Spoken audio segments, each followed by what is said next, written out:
नमस्कार दोस्तों, आपका फिर एक बार स्वागत है हमारे YouTube चैनल पर। दोस्तों, आप जो यह वीडियो में पौधा देख रहे हैं, यह भारत में सर्वत्र और बहुत ही आसानी से उपलब्ध होने वाला पौधा है और यह बहुत ही आसानी से आपके आसपास उपलब्ध होता है। जी हाँ दोस्तों, इसका नाम है अपामार्ग। दोस्तों, इसे कहीं कहीं लठजीरा, अपामार्ग, चिरचिटा आदि के नाम से जाना जाता है। आप इसे किस नाम से जानते हैं, हमें कमेंट के माध्यम से ज़रूर बताएं। और जिन मित्रों ने अभी तक हमारा यूट्यूब चैनल सब्सक्राइब नहीं किया है, वह रेड बटन पर जाकर के हमारा यूट्यूब चैनल ज़रूर सब्सक्राइब कर लें। साथ में बेल आइकन ज़रूर दबा दें, जिससे कोई भी जानकारी अपलोड करते समय सबसे पहले आप तक पहुँचे।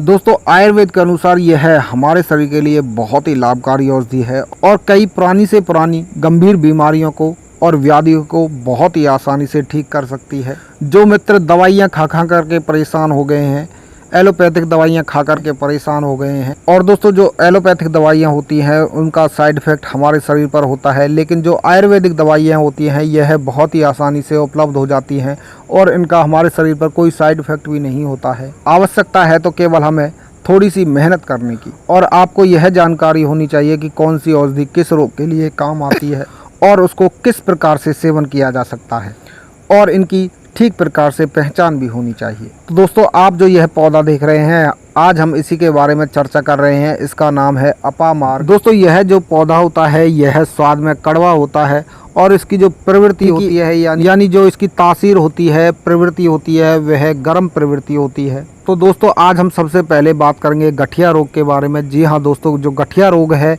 यह बहुत ही गंभीर बीमारी है। जिन व्यक्तियों को यह रोग होता है उनको बहुत ही पीड़ा होती है, असहनीय पीड़ा होती है।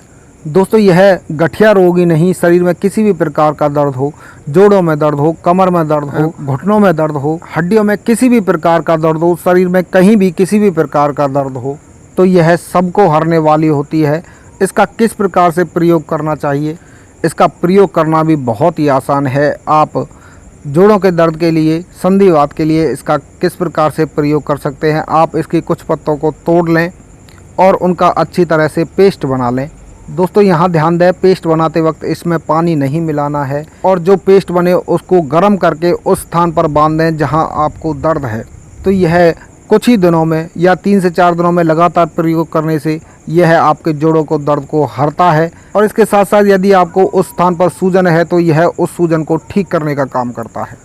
दोस्तों, यह दांतों के लिए भी विशेष लाभकारी है। दांतों के लिए इसका प्रयोग तो बहुत ही आसान है। यदि आपको दांतों की किसी भी प्रकार की समस्या है, मुंह से बदबू आती है, पायरिया की समस्या है, दांतों से खून आता है, या फिर दांतों में कीड़ा लग गया है, तो आप इसको जड़ समेत उखाड़ लें और इसकी जो जड़ है उसकी दातुन बना लें, और इस दातुन को सुबह शाम रोजाना नित्य प्रति सेवन करें, चाहे आपको दर्द है या नहीं। तो आपकी सभी प्रकार की दांतों की जो समस्या है, मुंह से संबंधित जो समस्या है, छालों की समस्या है, यह बिल्कुल ही ठीक हो जाती है कुछ ही दिनों के प्रयोग से, और आपके जो दांत हैं वह बहुत ही ज़्यादा चमक उठते हैं।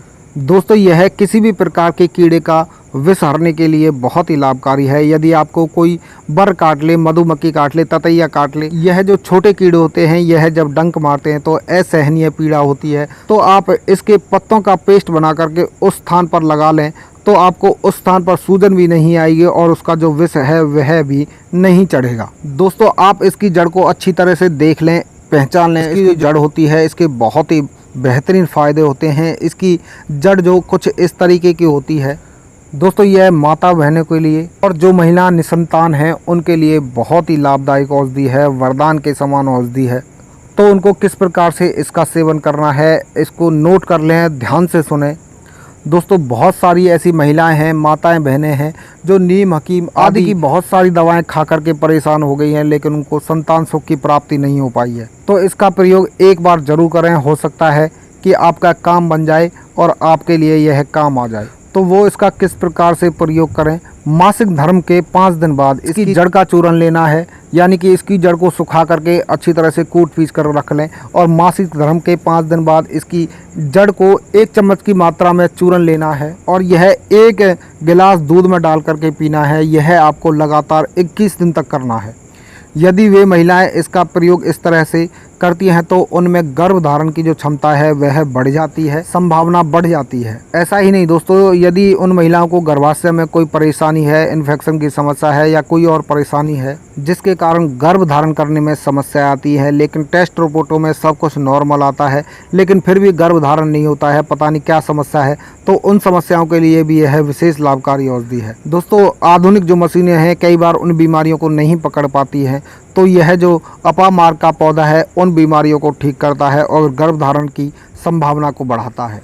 दोस्तों, इसके अलावा बहुत सी व्यक्तियों को सर दर्द की समस्या रहती है, जुकाम की समस्या रहती है, तो इसके बीजों को मात्र सूंघने से आधा सीसी की समस्या ठीक होती है और जुकाम 2 से 3 दिनों में बिल्कुल ही ठीक हो जाता है, इसके बीजों को सूंघने मात्र से ही। दर्द के लिए इसका एक और प्रयोग है, इसकी जड़ को और इसके पत्तों को पीस करके अपने ललाट पर लगा लें, जहां आपके सिर में दर्द है वहां पर लगा लें तो कुछ ही देर में यह आधा सीसी के दर्द को ठीक कर देता है। या फिर किसी और कारण से सिर में दर्द है तो यह उसको भी ठीक कर देता है। आप टैबलेट का प्रयोग बिल्कुल भी ना करें, आप अपामार्ग का प्रयोग करें, यह सिर दर्द के लिए रामबाण औषधि है। दोस्तों, यदि इसका प्रयोग लगातार किया जाए तो आधा सीसी की समस्या होने ही नहीं देगा और जिनको आधा सीसी की समस्या रहती है उसको जड़ से ख़त्म करने का कार्य करती है। दोस्तों, यह बालों के लिए भी बहुत ही लाभकारी औषधि है।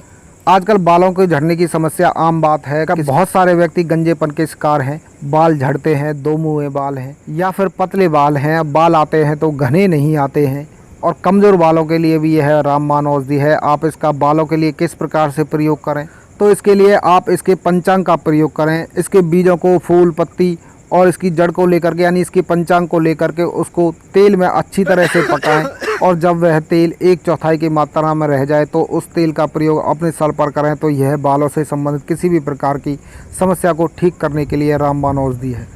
दोस्तों, यह बवासीर की समस्या के लिए भी बहुत ही लाभकारी औषधि है। बवासीर की समस्या बहुत बड़ी है, बहुत से लोगों में बवासीर की समस्या देखने को मिलती है और वह इस समस्या को दूसरों तक कह नहीं पाते हैं, तो आप इसके लिए इसके बीजों को लाएं, यानी ये जो आप बीज देख रहे हैं इनको लाएं, जिनको लठ जीरा बोलते हैं, उल्टा जीरा भी इसको कहीं कहीं बोलते हैं, और इन बीजों को सुखा करके इनका चूर्ण बना लें और आप चावल के माड़ के साथ इनका दिन में 2 बार प्रयोग करें। 1 चम्मच की मात्रा में इसके चूर्ण का प्रयोग और आधे कप की मात्रा में चावल के माड़ का प्रयोग। जो चावल का माड़ होता है वह बवासीर के लिए बहुत ही लाभकारी होता है और उसके साथ यदि लठजीरे का प्रयोग किया जाए तो यह बिल्कुल ही रामबाण औषधि है, आपकी बवासीर को ठीक करने के लिए रामबाण औषधि है। दोस्तों, मैं उम्मीद करता हूँ कि आपको यह वीडियो बहुत पसंद आई होगी। मिलते हैं एक और नई वीडियो में नई जानकारी के साथ, तब तक के लिए नमस्कार, धन्यवाद।